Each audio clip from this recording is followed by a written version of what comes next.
can't deny that. So you're demanding more respect or respect. Listen. Your credit. Credits. And you know what credits and earnings and money have a blood clotting. You need. Spliff Star and Busta Rhymes. You ever see Spliff Star in need of nothing? You ever see Busta Rhymes from a private jet and Spliff not there? You ever see a Mountain Dew advertisement where Busta in and Spliff not in there? You think the people in business born a Spliff Star?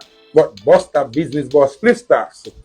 Busta make sure that Spliff Star have money and can take care of family and everything. If Mavado have a Beverly Hills house, if you have a Portmore house full of mosquito. That's where I come from. Totally understood. And if my bad mind for that, then so be it. You put in work, you deserve it. Why are you weird? Why are you this way?